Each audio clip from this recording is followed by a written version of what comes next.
Kids, welcome to the Fat with me. I'm Jake, and that's Kenny over there. And right sitting with us, in the middle of us, is our good friend Mitch Orr. How are you, my lovely, lovely Chef pal? to the stars. I'm all right, boys. Thanks for having me. Speak right into that fucker. Is it? You Yeah. I'd fucking know by now. Yeah. How many podcasts have you done? I think me and Levs have done about, I think it's like 70, 80 something. 71, which Really? Actually, you know what we did notice? We noticed you got to number 68 and skipped straight to 71. We're like, fucking right at the fucking money shot. Right at the money shot. That's Levens. I got no editorial control. I want to know who was 69 and 70. It's probably me and Kenny you find again. that the people that the worst with the mic thing are people that are very experienced. Should be used to it, Lee yeah. Tran Lam was Yeah, quite just pull bad. it, pull it closer to you, so we can right in your gut, so we can talk to you. So how's life been? What a wild time. It is a wild time. It's definitely different, especially like I said earlier to you guys. I haven't been working since the start of June, maybe. Yeah. So that's like 2 months, and then plus the time we were stood down for almost 2 months at the start of COVID, and then went back to work for a little bit, and then I decided, Wasn't for you. yeah, it wasn't for me, and you know, It's an interesting thing. We've seen a few people kind of privately respond the same way. People who we fucking just adore, who worked for our, like within our company. People like, and they'll, if they ever listen, they'll know exactly who they are without bringing them up by name. But people who really worked their ass off for us, and we knew it was a difficult decision, but for them to leave. But there was a variety of reasons to do it, and it isn't from our perspective. There was just nothing other than fuck. Like, of course, of course. Like, what else are you gonna do? Well, you got to respect that. That's the thing. I think, like, obviously, it made a lot of people reassess everything and their work-life balance and all that kind of stuff, and which I'm sure if I can get into, and I'm sure you've been talking about ad nauseum as well. But for me, it was like, why do I want to go somewhere that I'm not particularly happy for, you know, a variety of personal reasons and that kind of thing? And why do I want to put myself through that when luckily and privilegedly job seeker and job keeper are the same at the moment kind of thing. Yeah. And I can survive and just sit at home and not have the stress and not have the bullshit and take some time out and think about what I want to do and where I want to go and what's next. Because after closing ACME, I didn't really do that. Yeah. You know what I mean? So that's the other thing, like that 5-year period of my life, which was basically all my career goals achieved and done. And then you close that business and you're like, you know, I already had the job at Chicha lined up. I knew what was going on. And was when you guys closed down ACME, was there any part of you that's like, you need to keep going for the sort of like having your name out there, like keeping the sort of momentum going that you've built in your career? Like, did you feel that, you know, taking 6 months out at that point would be harmful? And now it's sort of, almost a forced stop that, you know, like you say, it's a bit of a privilege that is not normally afforded. Honestly, bro, I couldn't afford to take time off. Like, as critically successful as ACME was, and as well liked as it was, and as good as the response to us closing was, where we had a record last month, like every night was a record, that really turned my fortunes around and sort of put me at zero instead of maybe going bankrupt. Yeah. But I couldn't afford to take a month or 2 months. You know, and that's kind of why we closed when we closed, because I'd had the offer from Morris and I knew I had something to go to, and Cam knew he had something to go to, and it was end financial year, and you know, it was like the right a nice time, little bow. you know, like where, like the irony is maybe now, like, because our lease didn't end until March this year. Yeah, right. So, you know, we did a deal with the landlord and all that kind of stuff, and you know, maybe if we had have just decided, oh, well, let's do the sepia thing and say we're closing in 3 years' time and be busy. Maybe I would have made a bit of cash and been all right, and then maybe we would have got to the end of lease and Corona hit, and maybe we could have kept doing some things, but you never fucking know. Like, we might have also tanked even fucking harder. It's so hard, winter, you know. So hard to tell, and you can't live your life looking through the rear view mirror, you know. Except to You know, except to fucking completely gloat when you get it right. When you fucking nail it, you can absolutely stand there going, see, look at that. I fucking knew it. Fucking genius. Yeah. Is it that level There's of not many of those ones. like when you say No, there's not. when you had that like gangbusters last month, and there's that little part of you goes like, where the fuck were you for the last fucking 6 Man, months? that's a big thing, right? Like, I kind of have this saying that I'm definitely not the first person to say, is that Sydney loves an opening restaurant and they love a closing one even more, you know? Like, and that's the thing, like, people would come in and go, mate, what are you closing for? It's so fucking busy in here. Like, when was the last time you came? Yeah. Oh, about 4.5 years ago? Yeah. That's why we're closing. I think we've seen it in the middle of COVID too. You know, like as restaurants have shut down and people don't, like we've seen the great shutting, you know, the great shuttering of venues. And as they've reopened, there's been this really, like people, the way that people respond, it's really visceral. Like, I'm so glad you're back. Like it's like, well, are you though? Because how long will that last? yeah, exactly. Yeah. Well, I'm naturally dubious, and you know, I'm eminently grateful for the support, and I think that a lot of it, well, the vast majority is very well-meaning, but there's also it disappears so quickly. There's no accountability to a scene or to a city. Yeah, that's the problem with Sydney that I see, and there's something we've been fighting for personally within our venues and. You know, opening live music venues, etc. At times where it doesn't seem right, or smart, or you know, clever, or whatever. But you know, there's a commitment we have to the city to make it better than we found it. And I think that any great thing that can be accomplished, you leave it better than you found it. And I don't think that diners or fuck diners. I don't think residents treat Sydney with that same. My mentality across the board. I don't think residents do. I don't think the press does. I don't. You know, like unless you're in it. Every well, the press day. is a major part of it, right? Yeah, and you know, like so going back to what you were saying before, Kenny, about taking my time off. Like I didn't have that luxury, and that was part of the decision. Now, is that unfortunately and fortunately, I do have the luxury to take that time off and go, okay, let's fucking reset. And think about it. Fuck you, Jake. I know you don't like microphones, even though you spend all your time on them. Let's, you know, okay. And, you know, I'm sure the industry will bounce back at some point. Yeah. And there hopefully will be opportunities, and maybe I can do other things to keep my name relevant and out there in the meantime. And, you know. Yeah. Well, this. I think there's such a room for creativity. There's a worry right now. So when all this happened, there's a worry that, you know, the hospitality had a moment where the city was real empathetic towards us, and they're like, oh, what, like the first ones to go, like what a shame, this is like this is going to change our neighborhood, we don't want this. And then we came back, there was that, oh, it's so great to have you back, these restaurants are reopening, and it was like, you know, like pseudo like reviews of just restaurants reopening just because there's nothing else to talk about. And now it's like we're very much on the verge of maybe being the culprits of it. If it breaks out again, like we'll be the bad guys because you can already see that narrative being stitched together by the media. That you know, they're focused on restaurants right now, and for good reason, because when you put alcohol into play, there becomes problems. And you know, but the one case that comes from a restaurant, you know, like in Camperdown, gets mentioned by name, but the other 19 cases that are come out that doesn't have its germination in a fucking, they're not talking about it. And I do feel like they're shaping it up to be some, like for whatever reason, I don't know why on earth they'd fucking want to do this, but it does seem like they're shaping up to have a fall guy. And I feel like restaurants are going to be, I would be very surprised if we don't have another semi-lockdown or another version of that in the coming months, which is going to knock anyone who's been kept alive by JobKeeper, and you know these they call them zombie businesses, the ones that really don't deserve to be open but have maintained their openness because they're getting their wages offset. They're gonna fucking that is when the carnage is gonna hit. Well, that's the thing too, isn't it? Like what's happened with, you know, the first big name restaurant, Apollo. Yeah, they've got to shut for 2 weeks. Yeah, bro. You know, like that's really fucking tough. And if every time a case pops up in a restaurant, does that restaurant have to shut for 2 weeks every single fucking time? And like, I'm not saying that the public safety isn't the most important thing, but we're still going to the footy every weekend, and you know, ScoMo's at the Sharkies game every fucking. Well, 100%. You know, well, this is the ridiculous kind of conflation.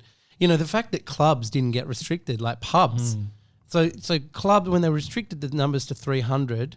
under the 1.4 square metres. Clubs weren't involved. So this is what we didn't read in the paper is the squaring off between the AHA lobby group and Clubs New South Wales. And Clubs New South Wales fucking won, but AHA kind of lost. And restaurants aren't even supported. You know, like we have a burgeoning lobby group in the Nighttime Industries Alliance, which we're a part of, which is the idea of, you know, small, medium kind of restaurants and pubs and bars are represented, which Mike Rodriguez from Time Out is the kind of founder of, I suppose. Kenny sits on the board member. Welcome, Kenny Graham. I'm a very important man. Very important.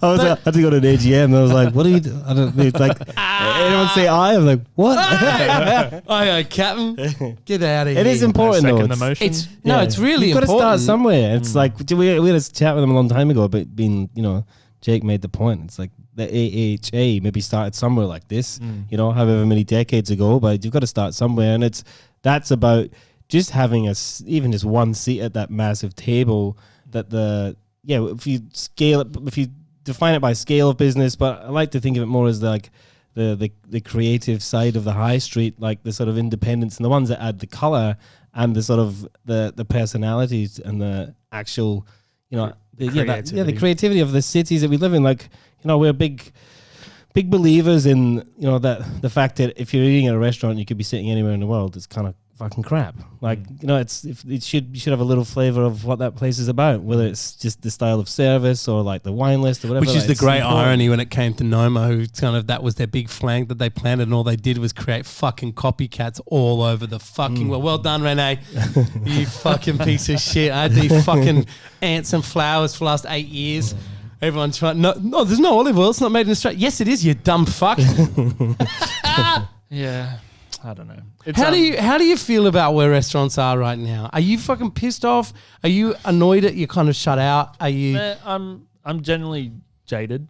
Yeah, because I'm very egotistical, and if my ego isn't being fed, then fuck everybody. You know. Where do you think that comes from, though? Is that a childhood thing? Nah, I don't know. I think when you lose a business that you think is a vital part of the city that you live in and the city that you love and the city that you represent and that you constantly represent and talk about and hype up as being the best place to eat in the world, and you don't as an industry have the cultural support or the support of the media always looking overseas for what's better, you know, when we have everything right comparing you, like it's here. like our version of that. It's like you know, so it's hard. I think I've been, you know, ACME was, like I said, my goal from when I started cooking. It was one day I want to have a restaurant. I don't know how the fuck I'm going to get there, and I don't know how I got there, but that was it. And then when my identity is so tied to that, because it's my creative outlet, it's my professional identity and all that kind of stuff. And you hung your hat on that shit. That's no longer there. That's another thing I've been struggling with is fucking what is my identity? Is my food any good? Does my food work anywhere else aside from ACME? All that kind of shit, you know? So that's part of why I didn't feel Chicha was right, because I couldn't find my identity, because Morris is Morris. Yeah. You know, and it's always going to be his venue and his identity. And, you know, and that's probably the way it's always going to be. And it's going to take me time to adjust my ego and my expectations and my ability to go, yes, boss, no worries. And, you know, is it something you've explored in the time off, or you're thinking of, like, in terms of just that next step forward, whether it becomes a situation of, I don't think I can ever do anything apart from work for myself, or that's the kind of battle, you know, like maybe I can't ever work for anybody, but I also can't afford to fucking work for myself. So, well, these are, you know, these are the trade-offs in grown-up life, right? Yeah. And I mean, you've flown pretty fucking close to the sun. You know, you've achieved things that some chefs will only fucking dream of their entire life, which is a commendable thing, but it's also a really dangerous thing, you know, as far as you risk a lot. And Kenny and I talk a lot about vulnerability and the role of it, and how if it can be harnessed correctly, it can be almost like a superpower, where your ability to and you do it when you cook, When a proper cook cooks, they're letting you in. Whether the diner, whether 99% of diners Realise get it or this, not, they don't get it, but they're letting you in on something. They're really deep about them. It can be a mortifying experience. It's the equivalency, like cooking for a group of people or anyone important to you, like a dining public is, or a loved one, or whatever it is.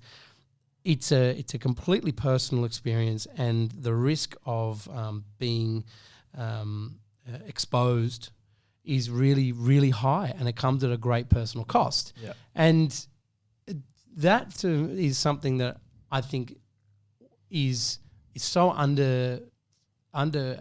appreciated and unthought about when it comes to the way that people actually speak about food. Yeah. They're all happy to fucking, ride, like, the food press is all happy to ride on the explosion of this cultural phenomenon that we have fucking created, and yet somehow they're allowed to comment on the intricacies of it while asking no questions around anything of actual value, or doing no research or fact checking, and it just gets worse and worse. But that's interesting, that because when I look back at my food and the dishes I've created, I can see a clear through line. Yes, from my childhood, from growing up in Western Sydney, from experiencing different cultures that I was lucky enough to grow up around in Western Sydney and learn from and be taught things by through my professional career, starting as an apprentice all the way through. Yeah. Like I can see a clear through line of where that comes from. And that's, like you're saying, it's very vulnerable, and it's like an insight into who you are. And I'm sure it's the same for any creative person. There's that same thing of, this is where I've come from and this is my story, and you don't have to fucking wank on about it and carry on, but it's there. Well, if you think about it's on it. show. Not acknowledging it is the problem. It's not about, like, no one can handle anyone who wants to overthink or overtalk it. Yeah. In an active space. Like the amount of people who fucking, I could not give a fuck about this industry when it comes to individuals talking about their craft or, their story. I shut the fuck up and cook for me. Yeah. But I know, but the thing is, I know what that food means. Yeah. And so I don't want to think about it. Most diners don't want to think about it, but some people get paid to think about it. And some people have a role to actually inform what that is. I don't think the chefs should. The chefs should shut the fuck up the majority of the time. But there's got to be a role of a smart journalist, of a nuanced media. And I don't want to get on my soapbox about it because some of these people are my friends, but, you've all got a role to fucking play. But it's that idea we always spoke of. It makes sense to us that the journalist, the food journalist, whatever, should never be in the media. They should never be a face, like they, that anonymous sort of, like it's, I don't know, like the anonymous judgment of restaurants. Some people feel the same about chefs, though, right? Like you're saying, shut up and cook.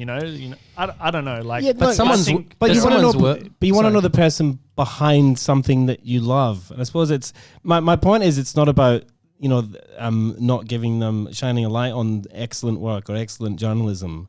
It's about the fact of tainted experiences when they, call up for a booking or come in and they get a different experience. You know what I mean? Like a really shitty restaurant might fucking turn the heat up to give them something that, it's that 8 out of 10 diners are not getting. Yeah, I think when you've had enough experience with it, and I think maybe I was lucky with the chefs that I came up under and the way they dealt with critics being in the restaurant and stuff was, it's not even about them. It's about the tables around them. Yeah. And making sure everybody else is having a good time.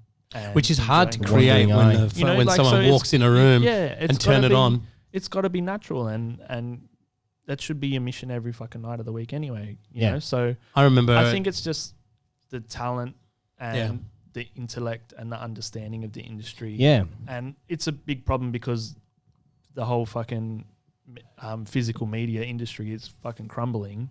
Yeah, so it's hard. How are we supposed to find new talent and foster that and all that kind of stuff? I saw a glossy magazine come to my doorstep, and it was just the most pitiful fucking cover I've seen in so long. I would name it because if anyone reads fucking glossy fucking food magazines, you know which one it is. It's just so heartbreaking to see it actually crumble, though, because it's this is a part of who I am. I used to read those, devour those magazines. They're what influenced my decisions and careers. Good food every week. Oh, of course. I used to read Gourmet every month. I used to get up early and and- get out of bed to go get it. Yeah, and regardless of whether we were in it or anything. Well, that's it. Unless I'm in it for something and I'm going to keep it for posterity or give it to my mum or whatever, I don't read it anymore. How is your mum? Yeah, she's good. They're She's good. Yeah. Are they still in Western Sydney? Yeah, still in the same house I grew up in. Can I? Really? I wanted to talk about. Really? That's great. Yeah. That's really. Whereabouts? Soon Gabby, 2146 represent. Yeah, boy. Where's the tattoo? It's like massive across his chest. It's got this little number. Well, I wanted to actually explore a little bit of that world with. We're meant to have Andrew Levins, the other half of the Mitch and podcast here, but he's evidently taking his children to piano lessons. Currently painted as a Rather than panda. Yeah. Driving kids to piano. I'm sorry, I couldn't do that. Fuck you, Levins. But I wanted to actually talk about the role that Sydney has shaped you guys and continues to shape you, and also a little bit about kind of where you might see and tying that the multiculturalism of specifically Western Sydney, because it's a fucking whiteout when you get to the inner west and further push into the east. It's the cultural complexity, shall we say, falls off a fucking cliff the closer you get to the beach. But I know that it's something that I'm not familiar with. And I just wanted to kind of get your take on where it's, you touched on it before about how it's influenced you culturally, professionally. Yeah. But what role do you think that it might play moving forward as well?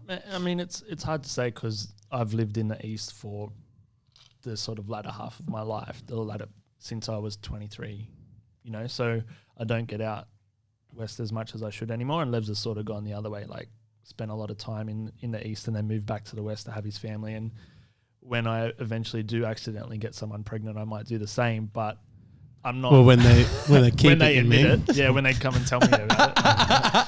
But yeah, so I don't get out there as much as I probably should, but I know that like Parramatta, for example, is booming, and you see like Morgie's out there, Butter, and like those guys are out there, and there are big developments happening, and there are people that want to eat out and have the disposable income. Do you worry that? Stuff, so. Do you worry? And I mean, it's something that I'm no doubt you see fucking Mary's Parramatta at some point. But do you worry that there'll be a loss of the cultural vibrancy by the intrusion of successful inner Sydney and inner city venues, like being transported out there and taking that kind of dollar out of that classic mum and pop?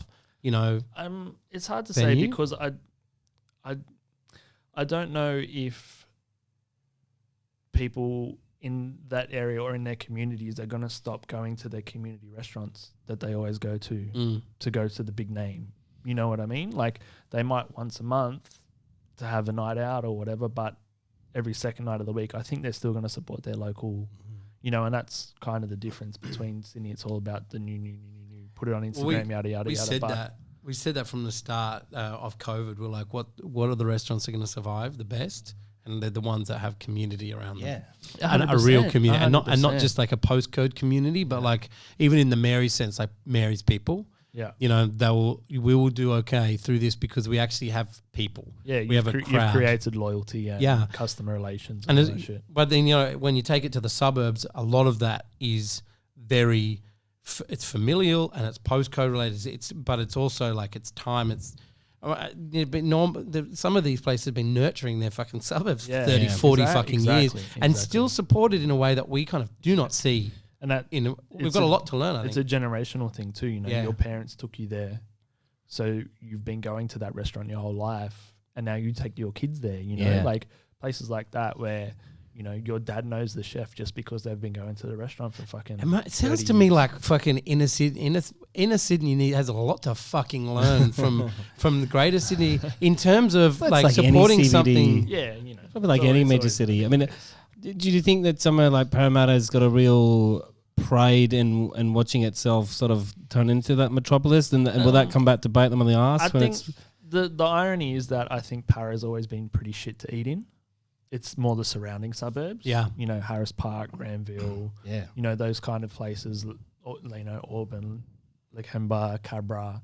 Like Parra is a hub in a way, but it's also been really shit. There are some iconic restaurants like Temazek and stuff, but you go down Church Street, and Church Street's just been shit for. It's Phoenix, or the Phoenician. It's been horrible forever. Yeah. I started my cooking career in a pub in Parramatta, the Albion Hotel, and that taught freezer me to fry snitties. No, like crumbing ourselves and stuff. Oh, really? And that taught me a lot about fucking pushing on, because it was a busy venue, and I started to get my work ethic from there. But to go around Parramatta and especially like once I started going to TAFE with guys that were working in really good restaurants, and I started to gain some insight into what the industry as a whole was and the quality levels and the differences. So was the cooking like? Did you grow up around cooking, or did you get that job for a job, or was it always an interest? I've told the story several times before, but don't fucking bore us with it. Both my parents hated cooking.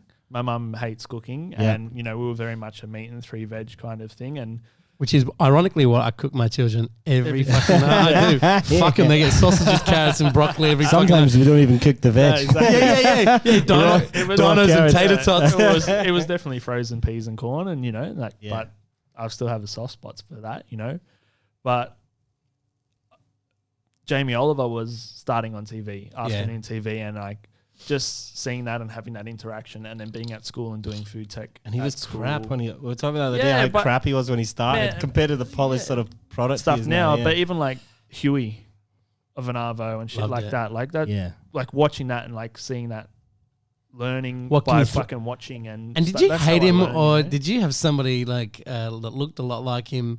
Touch inappropriately, because your hatred for his main love, which is cream, is writ quite large, my friend. If you get death threats from Dairy Farmer. I love the way Huey dips his finger in everything. The COVID dip. Yeah, so that's sort of where it started, and I fucking hate studying. I hated reading textbooks. I hated all that. I learned by doing shit. I learned by doing practical stuff. So doing food tech as part of design and technology back when I was at school in the late 90s was in year 7, 8 was fucking cool. It was like, man, we just fucking cook ourselves lunch, and that's like half the day. Fucking, that's all right. So then doing that as an elective in year 9 and 10, and then also being the only guy in the class. Yeah. So I'm cooking myself lunch, like a free lunch right now, and it's just me and 15 girls, like, as a teenage boy, like, maybe there's something to this. You know what I mean? So then I did. Famously, it's why Farah and Adria got into cooking too. Yeah. So then I did food tech and hospitality in year 11 and 12. Pussy chasing. Isn't that what everyone gets into? Yeah, for sure, bro. I'm deep in fucking Burger World for all the pussy it throws at me. And then did work placement at the pub that I got a job. And, I was like, man, this is fun. It's a fucking fun environment. It's loud, and it's, there's fucking fire over there, and adrenaline's pumping. And why would you want to go and sit in an office? And then I was like, then they offered me an apprenticeship, and I was like, cool, like, sweet. And then I didn't know how the fuck I was going to get anywhere or become good or anything like that. Yeah. But, luckily I start taking pride in what you're putting out. Yeah, I worked hard, and you meet one person that gives you an opportunity, and you meet another person, and the only job I ever handed a resume in for was McDonald's. Yeah, did you get it rejected? No, I got it. I've never not got a job. McDonald's. But this is the interesting thing, right? Because now I've had a few recruiters hit me up because I know I'm not working, and what do you want to do? And is that just from your Instagram feed of you in your fucking slippers? Yeah, I'm like, so, and they're like, hey, can you send us a CV? Don't have one. No, I can't. Look at my Instagram account. Can you just look at my Instagram or Google me? Like, because all the information's there. Like, I don't know how to write a CV. I would find it really fucking difficult to write a CV. I have no idea. Don't do it. No idea. Make them do it. Yeah, no, that's pretty fuck much that. Like, honestly, Mitch, like, if there's a person who's reached your level of experience and kind of notoriety and infamy or just and you're like a population base, and you're calling me motherfucker. Yeah, exactly. That's the other thing, right? I'm not sending you shit, and you're about to get 15% fucking %. Yeah. from the on top. Like, fuck off. You do the fucking legwork. You rate me one. So, Yeah. I mean, I might have to start doing it to get job seekers, so maybe I need to learn anyway. I think there's a Word document you can still fucking do it. Pay for it. Yeah. Just pay I someone. got 3 Say, stars at McDonald's. I'll teach you how to cook carbonara. Actually, I've got a quick story to tell you. This is I actually told a couple of people this in the last. Oh no, I fucking told you this story already. Oh, Kenny already knows this story too, but I'll tell it on thing. But just for all of you, listeners. this is the masochist in me. Actually, this is pointless telling 2 people who fucking already know this story. Fuck you. I'll fucking tell you in another podcast how I fucked up cacio e pepe 4 times in a row. Haven't cooked it since. I didn't create. Really? I haven't cooked it since because I'm so pissed off at myself. Look, I fucked it up 4 times because I cooked it in a cast iron fucking pan. It was this curd. I fucking split it like a cunt. Anyway, I can't remember how we got onto that. Fucking. You were just making jibes about carbonara, I think. Yeah. So, carbonara, cacio e pepe or carbonara? Carbonara. Yeah, fucking every day? No, every day. I don't really eat pasta. No, not eat it every day, but like every day you would choose that? I would choose that, yeah. It's a tough one for me. I like cacio e pepe too. It's had its time over the last little while. And I don't feel like carbonara ever got its real fucking I feel like there's outside a of the little, 80s in Australia. Well, no, that's because everyone just fucking thinks carbonara is cream and mushrooms and parsley and... Yeah, but even... And it should have a heavy dosing of pepper in itself. It Yeah. just fucking gives it a nice kick. When I'm carbonara every day as well. Cacio e pepe, great for a fucking bank holiday weekend, but carbonara every day. every day? Every day if that decision, yeah. Yeah, it comes down to... You love cacio e pepe though. I don't know what it is. I can't cook it though. Cook it like a fucking useless twat. I cook it like an Italian who's fucking been brought up in fucking Australia. Jakey introduced me to this, I don't know if it's a YouTube channel or whatever, but it's this Italian thing. It was like 3 Italian chefs. I don't know if they always change or not. They do, yeah. But basically the point is they just watch famous chefs, basically. There's one Or of Jamie Oliver. or just big YouTubers. Big YouTubers like making... traditional Italian dishes. One of them's carbonara. We'll put a link And in you the just fucking watch thing. them. And they slam it. Oh mate, when he goes like as soon as someone That's the mentions funniest garlic and they'll go, whoa, hey. Jimmy Oliver does what he goes. So they push pause all the time, right? And they go, okay. And they're going, okay. What is with garlic? It's all the in shoulders Italian. coming up. And Jamie Oliver makes a mistake. He goes, he's like, no, I know it's controversial. You don't have to use it. It's probably not really legit. And he's like, garlic is an option. And they're like, well, at least he said it's an option. He's like, I'm going to put it in. They're like, oh! But you get these like from these like fancy ass young millennial kind of ish chefs, like maybe our age, to these old nonnas and like these fucking matriarchs and patriarchs of Italian, regional Italian cookery. And they are just fucking scathing. Fucking furious. They're so angry. It's like, oh, I'm sure it tastes great, but it's not fucking ragu. They're like, it's not ragu bolognese. Yeah. And they're just like, it looks delicious. I'd eat that. And they're like, what a great idea. Don't fucking call it that, motherfuckers. I've been started rewatching the Sopranos when it came on that binge thing. And I think I only go to Italy once in the whole thing. But they go to Italy and they're eating what looks like a squid ink pasta or something. And He's asking for gravy. Paul is asking for the guy with gravy. the thing is just like, hey, you got any spaghetti and gravy? He's like, you're not liking it? He's like, nah. Yeah, that's a great scene. Hey, They're like, what's gravy? It's like, oh, it's tomato. It's like, tomato sauce. And it's like, oh, pomodoro. Where's the, where did Italy, was it literally Jamie Oliver? Is that where Italy came to you from? Is that why you stuck with Italian, or is that just like where you got jobs? No, I just where did it blossom? Yeah, I kind of fell into it, bro. Like, I had the job at the pub, and then that led to another job, and then I was like, okay, I actually need to fucking maybe start thinking about my career, and then I landed a job at a place called Euro Lounge, where one young Elvis was the head chef at the time. Abrahanovic. Before the boys opened Bodega.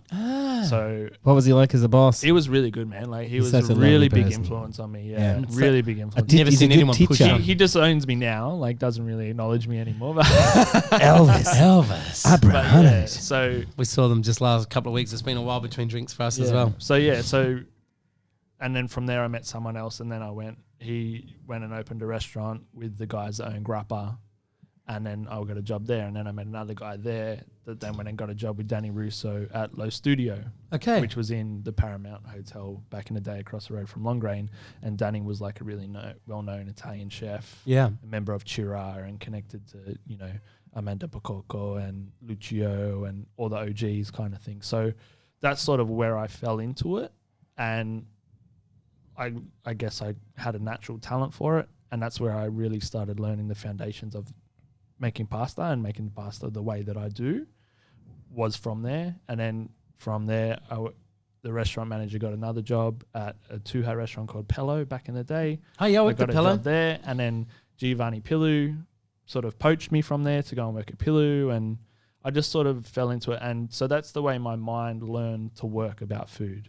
Like I didn't grow up with Italian food or anything like that, but that's where my professional career sort of went. And then tying that in with my growing up in the western suburbs and my second family being a Filipino family who I grew up across the road from in a cul-de-sac, where I was at their house every afternoon or they were at my house. And, you know, the way their mum cooked steamed rice was infinitely better than the way my mum ever made rice, and having adobo in the fridge and all these kind of things, and learning those flavor profiles, and then being in a public school with really multicultural makeup and seeing what other people are eating for lunch and all that kind of shit. And then exploring as you grow up. And eventually I was always too scared to go to Cabra back in the day. But then, you know, was go it to the Cabra. addiction to heroin? Yeah, it worrying was you like, at that time? You know, I was already growing a up little in the bit, 90s, Cabramatta yeah. is no fucking No, joke. exactly. Dude. You know, so We're gonna have a little tease about it now, because now it's like you can take your kids there for fucking fur Yeah. on the weekends. yeah. And it's But fine. back in the day, you know, in the late 90s, dude, that was it was a serious part of town. So, you know, like, that's what I mean. That sort of comes into my food now. And that's Yeah. why, like, I don't really cook Italian food. And going overseas and working in Italy also showed me that I don't want to cook straight And that Italian was that was food, the you know? line, wasn't it? Not an Italian restaurant. Yeah. But you just pasta's a sort of Yeah. a backbone of it, but it It's- doesn't follow any it's traditional just sense fucking- other than that. fucking- It's noodles, bro, you know? Like, Well, It's fucking so good. yeah. Great pasta is one of the greatest things on the Yeah, fucking but, planet. you know, it's noodles in a different form. Like, well, you know, especially for somebody who had such a, you know, has tied their fucking tied themselves to the mast of, you know, the no cream carbonara kind of whole fucking conversation and conflagration and blah blah blah around that. But then to turn up in your first restaurant with your fucking name on the door and serve us carbonara that was made with macaroni and fucking marinated pig's head instead of guanciale, you're kind of like, oh, this is and chili in it. You know, this is quite obvious to me that there's you know, this two stream. There's this one of, well, that's carbonara, and this understanding, this pure understanding of what, and respect for what Italian cuisine was, but then kind of going, well, I'm not calling it that. So number one, let's just get rid of that conversation. You're coming to my place for pasta. I'm not making you carbonara, you know, a la Mitch. This is pig's face, fucking, you know, macaroni, and it's got its influences worn really deep from the way you grew up. But there was this very clear, as deep as the fuck you to anyone who put in cream in the carbonara, there was a fuck you to anyone who was going to judge it. Yeah. Judge the fact that you're like, well, so what? It's complicated. So what? I'm a hypocrite. No, I'm not. Yeah. Yeah. Well, maybe I am, and fucking handle it. I 100% am, because I pick and choose what I fucking And like, that's okay. and what I want to stick with, and what Yeah. what rules I. I think fucking it's break, weird you know? when people paint themselves in a corner where they refuse to allow themselves to be complicated for ease, so other people can consume you easier. Fuck off. That was also the Whiskey's hardest, kicking in. That was also the hardest thing with ACME, is everyone goes, so what's the food? What kind of food is it? Yeah. What box? As soon as you say Why the do I P have word, to fucking be in a box? You know, Yeah. like, it is what it is. Just fucking come and eat it, and you can like it or you can not like it. Like, yeah. I'd rather you tell me you fucking hated it than just go, oh, it was okay. And that world's You know? becoming worse with things like the delivery platforms, where you have to really fit into a genre, and you know, they're them digging their pockets just into restaurants. You know how hard it is. Obviously, like case one, how hard it is to run a fucking restaurant when you got someone turning up and saying, "I will help your business, we just want 25% of it." Yeah. You're like this. You look at them as like, it doesn't make any sense. Yeah. Like that's Yeah. all the money. And then I'm also a massive hypocrite on that too, because I use it all the time. use it all the time, and I at the same time fucking hate it. And So do I. it's not good for it's not good for food, and the majority of stuff on those platforms is garbage. Yep. in terms of quality and health and everything. And food doesn't, not all food travels well, and some Most things food. shouldn't be, and some things do and some things don't. But man, I'm lazy as fucking shit too. Like I use them, and then I go, what did I fucking do that for? Yeah, I got You know? I got noodles in the fridge. I Yeah. can do something with this. Yeah. I do it all the time as well, man. Like it's complicated because we're fighting our human nature versus fighting a good fight. I think if you get out of bed every day and make and achieve some level of betterment, I think you should be forgiven the little moments. Well, where they're the good days, aren't they? They're not every day, but they're the good days. No, but you know what? If you can get up and that's the general direction you're driving towards, then every day's good.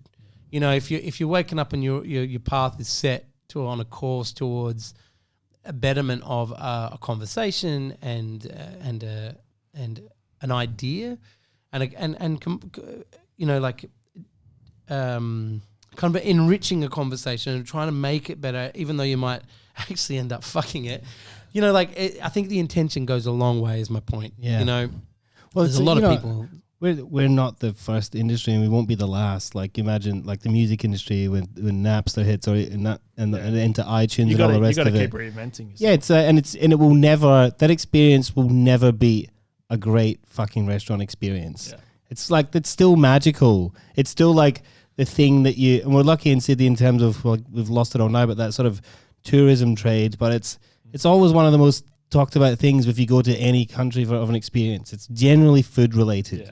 Like you'll spend a minute saying, "Oh, the weather was great," but it's like we had to eat this. Yeah. It's one of those sort of things that sticks in me as well. That idea of, I think Sydney siders are so accepting of limited choice, and when they go away, I mean, probably a lot of sort of, big metropolitan cities are guilty of this. It's like you go away and be like, "Oh no, I loved it," and you only had 2 things on the menu, and there's four wines on the menu, and that was it. It's fucking amazing. You can't do that in You come Sydney. here and it's like, oh, one sucked, and it's 74 fucking wines on the list. Yeah. Like it's that.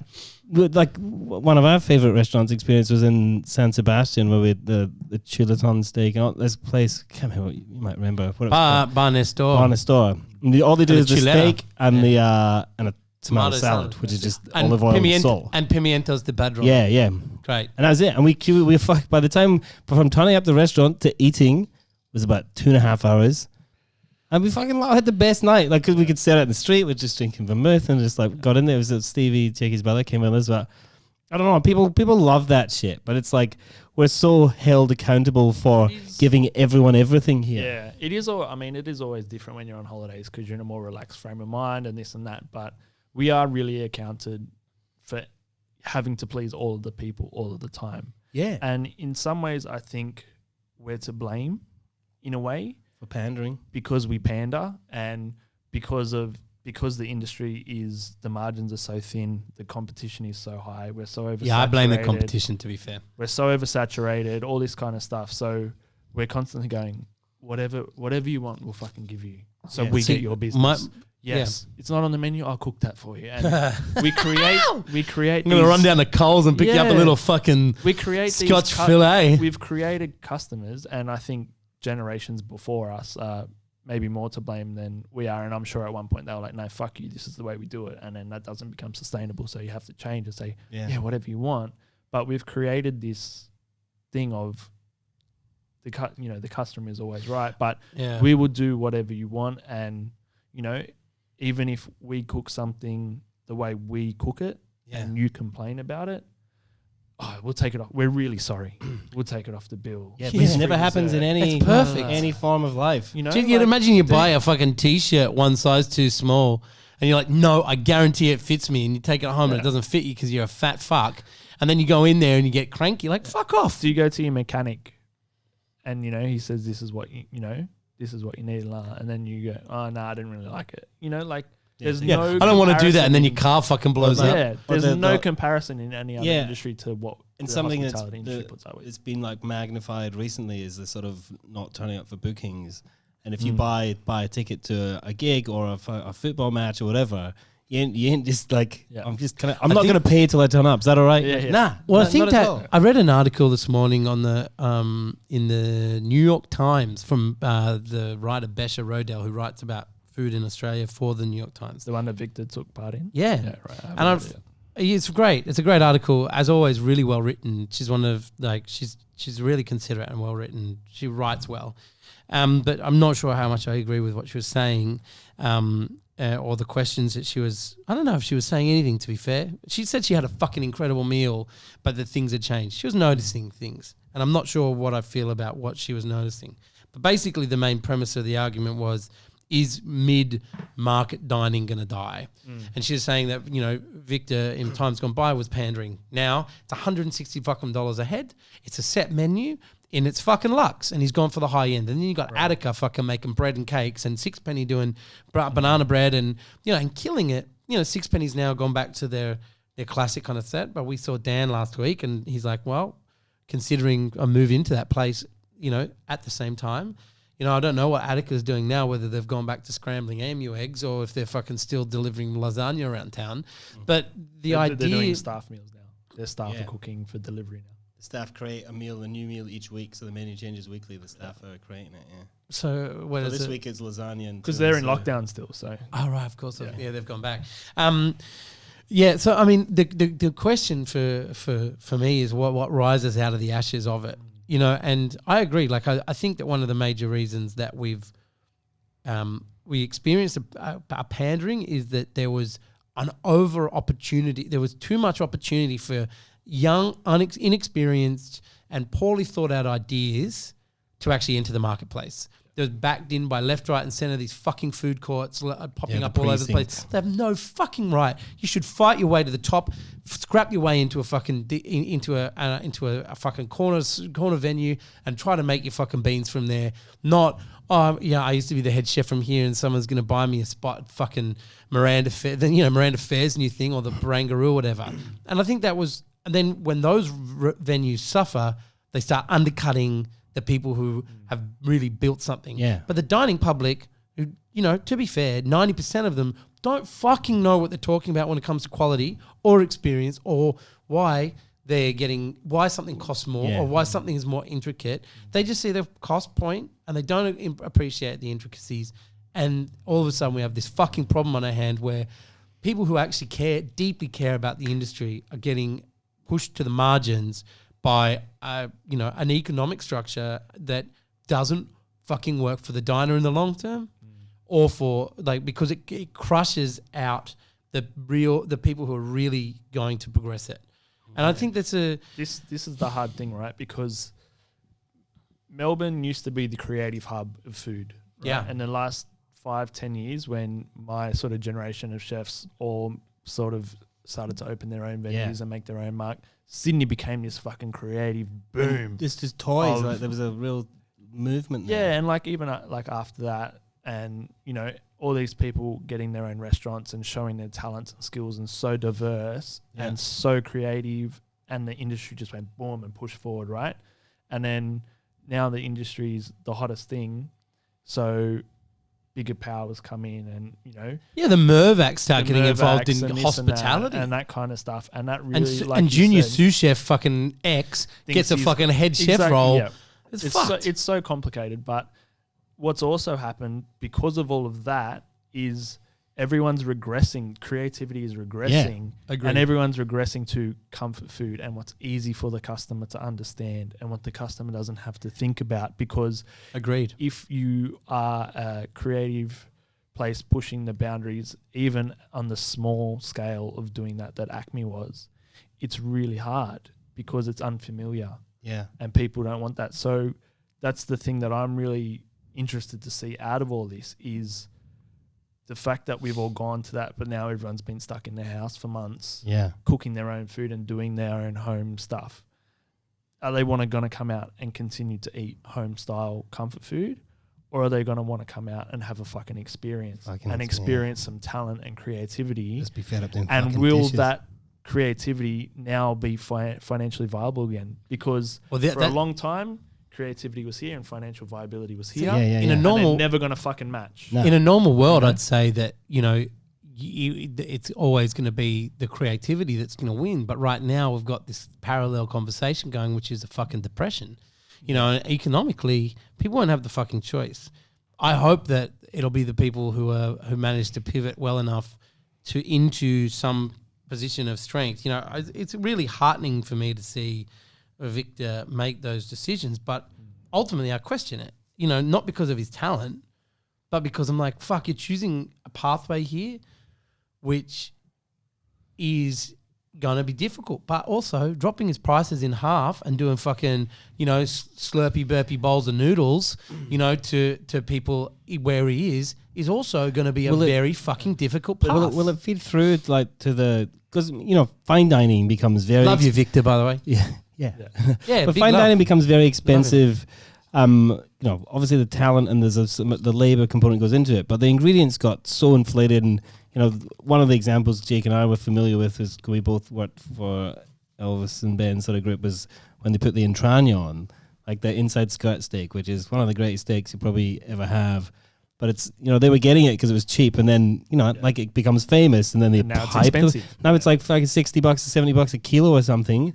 And it's like, I wonder if that idea, like, is that going to filter through that produce becomes cheaper and creativity? Like, we always, you know, we joke about the fact that Jake came up with this, which is obviously not true. It's like poverty creates creativity. Yeah. So you don't have to have. I said poverty breeds creativity, but you don't have to have. You know, it doesn't have to be a $200 menu to be a creative menu. No, like that's where it's all come from. I think that's the thing about the mid-price restaurant ceasing to exist, right? Because that's almost the hardest model to make financially viable. Yeah. You know what I mean? So it might be that all the big groups survive and they keep off, you know, the good ones keep offering talented people an outlet and a way to do their thing and make it financially sustainable and profitable. And then maybe the other thing is when JobKeeper finishes, how many businesses are going to close? How many are going to try and survive through summer to make back their losses? And then if summer's shit again like it was last year, then how many are going to close or how many aren't going to make enough to survive? And come next winter, in a year's time, that's probably when we're really going to see the fallout. And then is that going to create opportunities for people to get small spaces and tell the landlord, hey, I'm paying you 5% of my turnover. Yeah. That's it. I don't give a fuck what you think your property is worth. Yeah. It doesn't matter because right now it's not worth anything because no one can afford to rent it.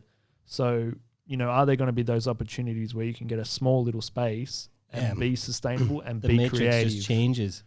So it's, you know, and that's sort of the thing that I'm struggling with going back to what we're talking about earlier is, do I wait and see if I can get one of those things where maybe I can just walk into it and say, I want a year's rent free or I want 6 months rent free and I'm going to pay you 5% of my turnover and I want to be here for 3-4 years and see what happens? Or do I get a job with another group and be financially stable personally, and then can I do better things for community being financially stable? And that's, I think there's a hope of being financially stable. We're all staring into the fucking maelstrom. Yeah. You know, we're all looking into the unknown going, oh, you know, there was a time when Maryvale was fucking stable. Motherfucker, that cunt will fucking shut shit down except for poker machines if his restaurants start losing him money. That's just a reality. Yeah. You know, and it's the same for Solitaire. Like, they'll just exit the dining market if it's no longer viable because they can fall back on poker machines. Yeah. And they will. And, you know, what's the fucking, you know, the when they can get them press. Yes. There's no press about fucking poker rooms, even though that's entirely where their bank balances come from. And, you know, like, I think right now we are in this strange little world where, you know, even the richest people in the room are getting bailed out from with JobKeeper. You know, like, 100%. Doesn't seem right to me that, you know, fucking Betty's fucking fur in fucking Cabramatta is getting JobKeeper and so's Justin fucking Hems. Like, it seems to me immoral. It seems to these are the breakdowns that I'm like, I just see it again and again. I'm like, oh, fuck me. Like, what? Like, those staff deserve to be supported. But hang on, if you're going to, how do you capitalize off the fucking taxpayer? It's like, it's a double scoop of a fucking scoop again and again and again. I think this is where, like, things like means testing, like, businesses in a real authentic way. Time. You don't have the time to get doesn't mean sort of that shit or the government doesn't have the fucking intelligence to do that. Well, they've guided us here already, so they obviously don't have much. And it's like, it's that idea of they know they don't really have to deal with it. Like they'll be gone before the fucking. So someone else's problem. Yeah, but I true. think to touch on what you were saying earlier, like I think when you're saying about waiting for landlords, I think smart landlords out there, and this can be the people that own the $700,000 building in Newtown and the ones that own whatever. Like smart ones should be looking and will be looking for deals like that. Like it's maybe they don't need the money and they're thinking long term and just sort of anything that's happening to sort of boost the economy and do great things that's important and keep some value. I'm but excited. there's a lot that won't do it, and it'll be crumbling, and it might become more apparent. But I think those opportunities probably exist already. But Well, it's a very dangerous if anyone's time out to- there, hit me up. Exactly. If It's anyone's got useless, money to like- fucking bankroll me, hit me up. yeah, I think so. Like it's I don't think we have real estate investors listen to our podcast yet. I think Maybe we've we got about started, like but you've Kenny still- and my parents. That's about it. You've Now still gotta now go through yours. the- No. go through that. Maybe your parents know somebody, bro. Nope. My parents know fucking jack shit. And Jack left town. We still got to go move through that opaque window of real estate agents who are just going to fucking lie fucking the whole way. Anyway, we need to. How who's fucking gonna crap are real estate agents, invest really? that, invent the app Yeah, where we just get to like- talk to landlords directly. Yeah. I've only had like even just having to deal with my real estate agent for my apartment at home. Why can't they wear socks? Man. Why can't they fucking? Why are they wearing fucking loafers with no I don't socks understand why all they have the to put fucking their time? faces on everything. 'Cause I don't care what they look like. I saw one dude Just down the don't lie road, to and me. it was not shitting you. He was like, he's like a martial arts expert. It's at like the bottom of near the fish markets, whatever that road is, and he's like wearing his fucking gi or some shit, trying to be all like karate, and he's like literally like, "Oh, I'll knock you out." Like I was shocked. Knockout deals. Yeah, I was shocked. We were like, it was wild. If chefs were as bad at their jobs as real estate agents, We are though. There's some shockers around. Oh, fucking shockers. man. But that's also part of the problem. Like that, who knows how that's going to change. When we started, you would have to go and fight for a job. Yeah, Now, I did fight for jobs. I still Yeah. fight for my job. Now employees walk out of a job because they know they can walk into one Not tomorrow. anymore. But is that going to change because our whole international workforce is basically non-existent? Yeah, now? not anymore. And It's not, bro. They're never going to get. When are they going to get back into? How the brutal was country? that? And, A you know, window- the thing is a that window And our into government's just like, nah, fuck them. as our industry, like we were sort of accused, like fuck that thing of like falling off a cliff, but we were about to get pushed off a cliff in terms of like we were held to ransom by like chefs at pubs being like, I want 140 grand a year. You're like, what the fuck, man? Like what? Like we like For what? Food is like 12% of the revenue in this place. Like like it was just getting in, but you couldn't. You were like hands behind your back, and we've been You're burned also a few just times. reheating McCain pizzas here, aren't you? Yeah, Yeah, 100%. But we've been burned a few times because we'd have We to actually have other sponsor people reheat them for us, and then all our chefs do is just put a little bit of fucking shit parma on it. Yeah, no, fucking that really. The one at a can, just shredded cheese in a can. Smells like it. My grandfather used to say it. This is not racially acceptable, but whatever. He said it, not me. He's old and dead. Take it, cancel him, you cunts. He said that green parmesan. He said it smells like a Yugoslav's gumboot. He worked on the Snowy with our fucking when Yugoslavia was an actual country. He said it smells like a Yugoslav's gumboot, son. Get that shit away from me. I love it. What are you talking about? Just piling. The only thing that made my mum's spaghetti bolognese taste halfway through fucking reason was MSG and fucking fucking Yugoslav's gumboot. Hey, we're heading towards the hour mark, but we had two reasonable questions to ask you in this free-flowing discussion. Number one, what's pissing you off right now? Ah, fuck. And it doesn't need to be food. It just, We knew only had just what's- 45 minutes left. Yeah, shit. and you got it as long as you want to answer.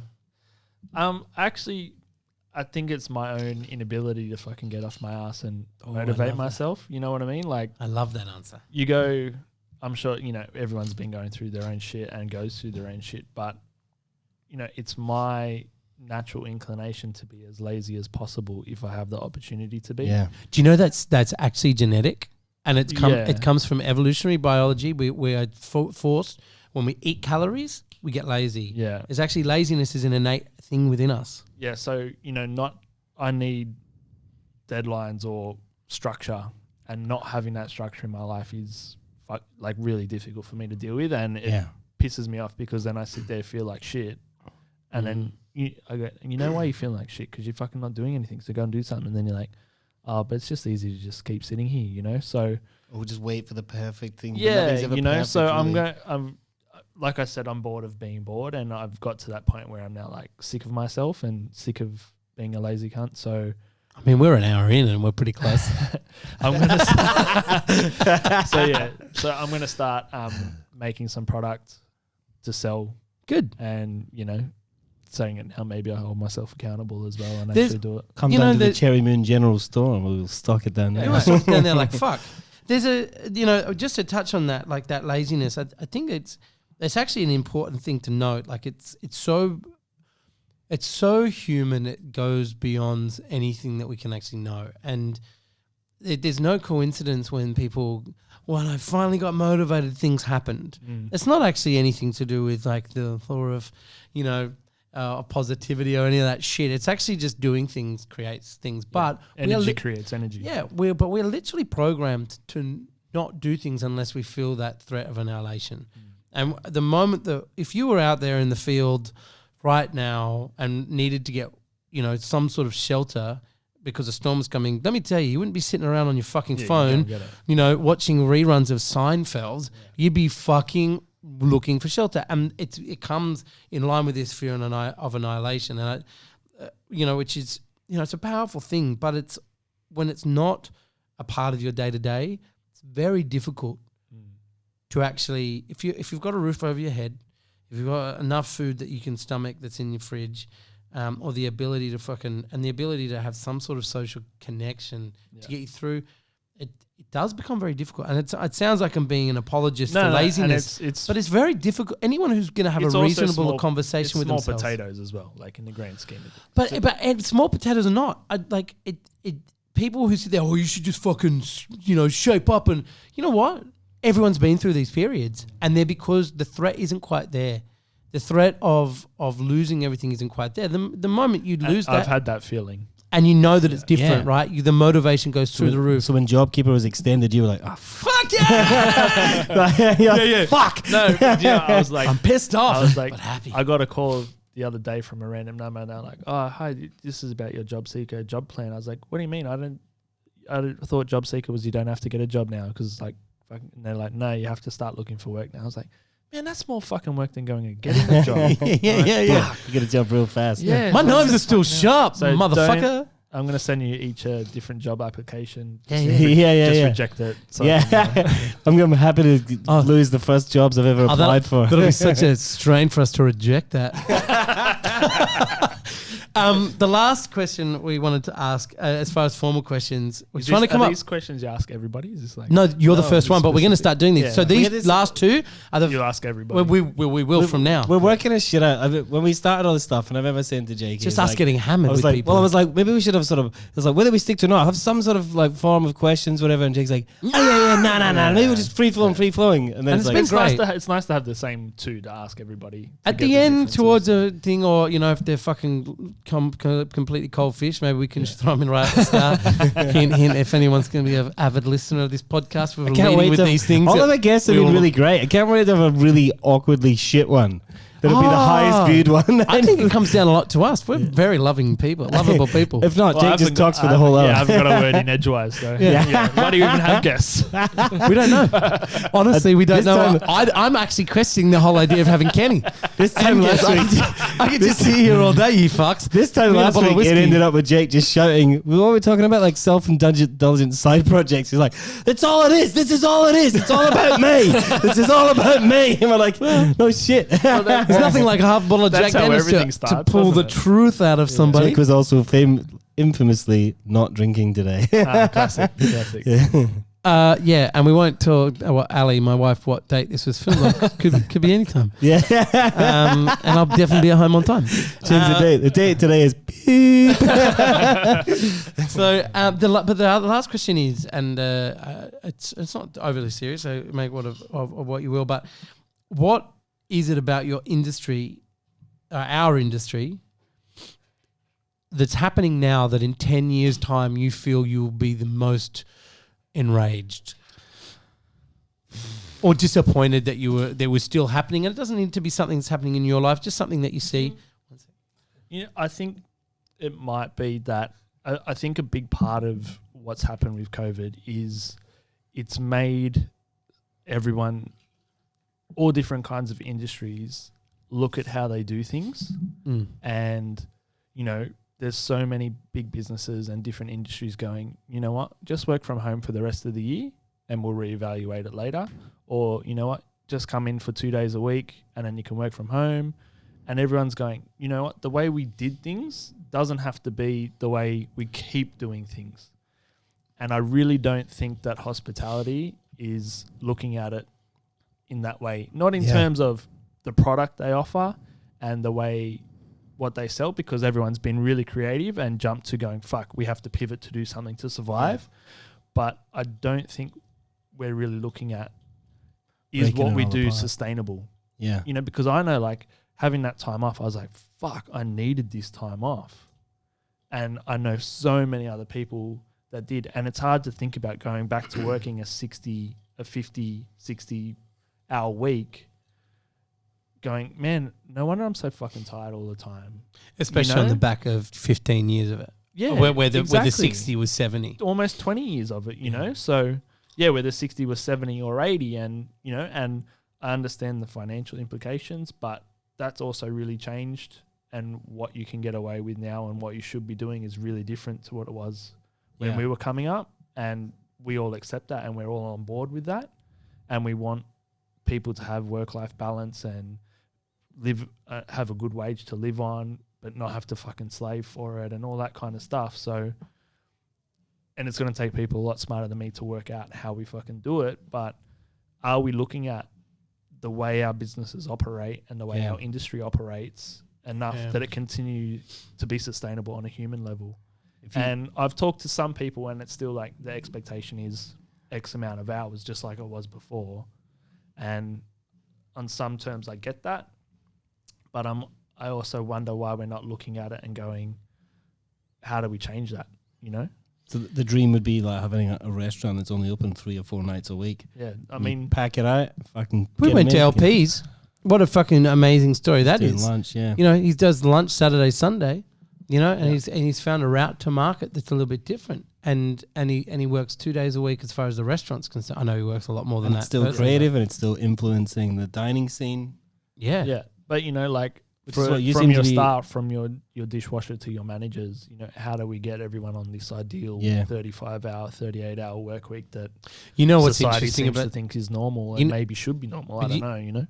The slightly controversial take on that, and I'm not sure where I quite sit on it yet, but you give somebody On the fence, probably, like everything. It's funny because it's obviously not true. Jake on the fence, Mo. He never comes down on anything. Who are we talking to, Kenny? They're having a hard time. They've given their staff 4 days a week, a roster of 4 days a week, and they're I was talking to a friend of mine, and they've turned their restaurant into Thursday to Saturday, and or Wednesday to Saturday, 4 nights, whatever that is. Yeah. And they've had to fucking bollock the chefs for coming in and doing meals on a Tuesday. And he's like, I gave you the fucking day off. You're doing your hours in 4 days. It's just a really beautiful and like a reference to what you're talking about. Do we only open and we just, people work their fucking cunts out for those few days. And his kind of breakdown was, I don't think they've got anything else to fucking do. I think they're bored. Well, and because people aren't being taught to fill their lives up with enrichment that's outside of work. It's all fucking professional based. It's all, you've got to derive enjoyment from your work. You've got to derive all of these things, which, you know what? Learn a fucking language. Now, take up fucking badminton. I think a big part of it is also that, like, my attention span's fucked because I'm addicted to my phone. Same. And I'm addicted to your phone. Thank you. The younger generations have grown up with the internet and all this kind of stuff, and this constant need for fucking dopamine hits and serotonin hits from something, not from doing something. But I always noticed that I used to say to my staff at ACME, I don't give a fuck what time you guys start. You guys can start at 4 p.m. if you're ready for service. And, we probably need to start knowing what work is there to do. We need to start at 12. But if you can push on and get shit done, you can start at 4. or 3 or 2 or 1. And then oftentimes they would be in at 11 and do the same amount of work that could have been done in 3 hours over 5 hours. And when you try and push them, you get the resistance, you know? Mm-hmm. And I think that's a big problem throughout the industry of, here's the hours you guys can work now. And some people are really strict about it. You can't fucking walk into this kitchen until this time, and you leave at this time. And that's enough hours to get the job done, because I know I can do it in that time. And people just struggle because, you know, who knows why, but to actually just come in and fucking be productive that whole fucking time. They struggle instead because of they're not dawdling around and getting distracted and having a chat and fucking la la la. They struggle because they're not spend more time. They're not as good as they need to be, but everyone thinks that they're going to be the next fucking, that too. you know, Paul Carmichael. Everyone fucking thinks they're going to be the next big thing, but the reality is it's a very rare person who actually has the diligence to apply themselves for that length of time, you know, every week, every day, but everyone wants it, and yet they think that by turning up longer hours, it's going to be the trick to it. It's not the trick to it. The trick to it is breaking the fucking. The trick to it is you've got to break the back of it, and breaking the back of it is actually being in love with it. And then working out that efficiency is being good at something. Work ethic is very different to amount of hours worked. 100%. Yeah. Who can fucking be in love with their job 75 fucking hours a week? No one. Yeah. Or they are such masochists that, you know, and they're so fucking rare. You know, I think most people around the 40 fucking 5 hour mark, that's maxed out, dude. But I think that I max out at that. I used to think 50 was a good balance for me, 50 hours. And that's 50 hours in house, right? Yeah. That doesn't count. That doesn't count the fucking hour and a half of fucking staff fees and the, you know. But I don't think I'm capable of that anymore. Maybe I don't know. I think that we're given a hospitality. Like I agree. I agree with what you're saying, but I honestly think that hospitality is probably at the finite end of being one of the most economical with its time, because wages are such a huge part of it. Like you look at industries like fucking real estate agents and people that there's like the thousands of people that work for Commonwealth Bank or whatever. And it's like, who the fuck's monitoring them? And like, how productive is someone who's in there 40 hours a week? What are they actually doing? I'm gonna buy a pair of socks at every real estate. But they could have get it done in 7 hours, I reckon. 100%. That would have bankrupted Jake. You could do some. Yeah. I didn't think you should maybe move socks and sell them for only $1. if you listen to this podcast. Subscribe and I'll buy you a pair of socks. The thing is, as well, for us, is we can't take our work home, right? Yeah. So that's true. You know, like almost every other industry can take their work home. Or we can. People work on the weekends, that those hours don't really get included, and you know, that's also the fucking what jades me about the attention being shone on our industry in terms of how much we work and all that kind of stuff. Yeah. Is that, you know, people go to the office early, go to the office late, work at home.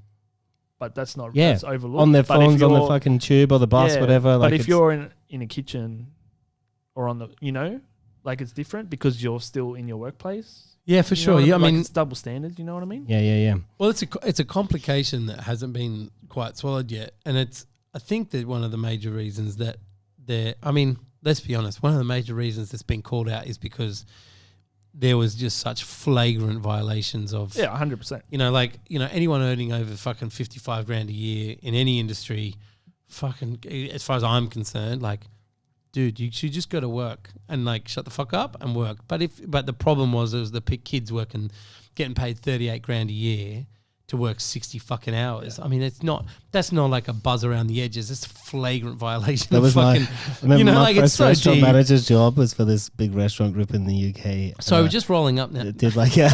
I got paid like someone's shit, like 15,000 quid a year, and I had to work 6 days a week. That was like the contract. I was doing like 60 hours a week for like 15 grand. So what's that, like $25,000? It's a different 25 grand a year? It's a different time. £15, yeah. But yeah, it's a different time, but the expectation of what you need to pay for a meal hasn't really moved in the same... Not in the same way. You know? So. No, that's what we say. That's like, we're having to pay people so much more, and the award rates... We've had a wage rise. People are aware of that. There's been a wage rise in our award rates during this COVID crisis. Yeah. Not huge, but 1.5%. Kicking the fucking nuts when you're sort of trying to survive.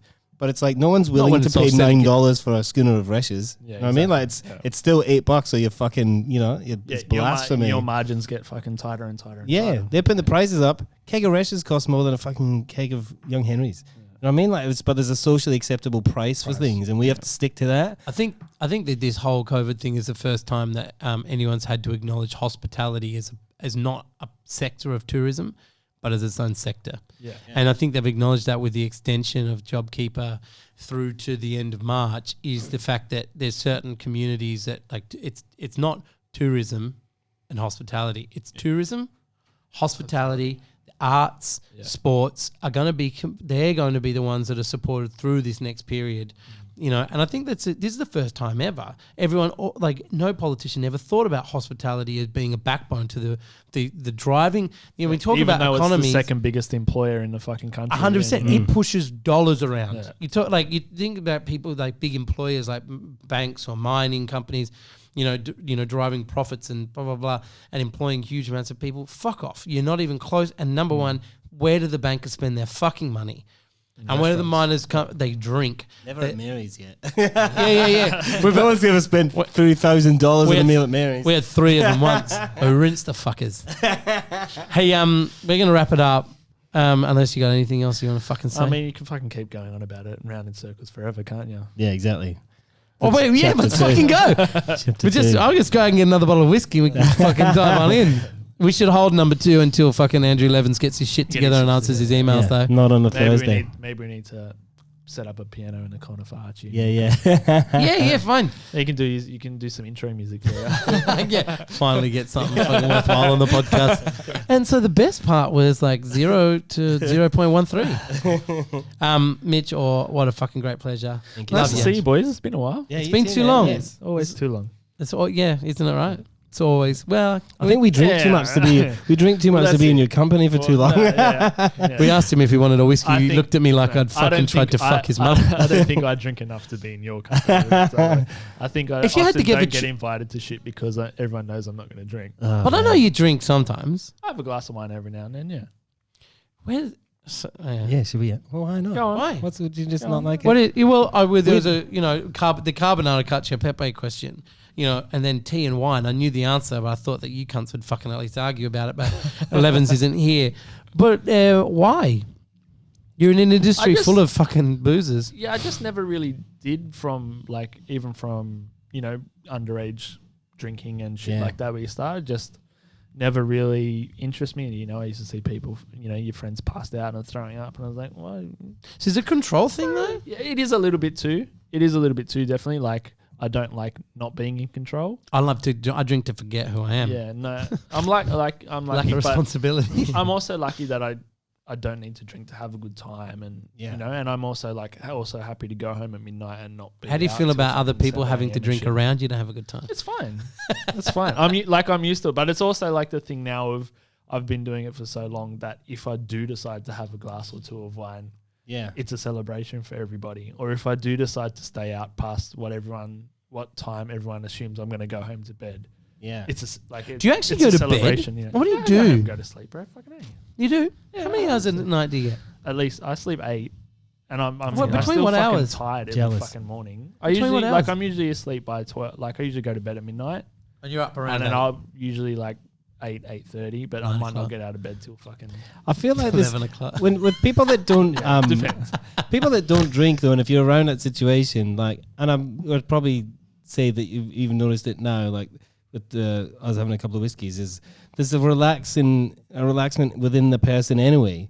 It's like you're not getting drunk, but there's like barriers come down. Even if you're not, even if you're completely if you guys sober, are relaxed, I'm relaxed. yeah, just sort of like Drunk the via whole thing osmosis. yeah. basically, just the sort of everyone just sort of is there's Chills still out. And icebreakers there. That's you know? usually when I go, like when you guys hit a certain level.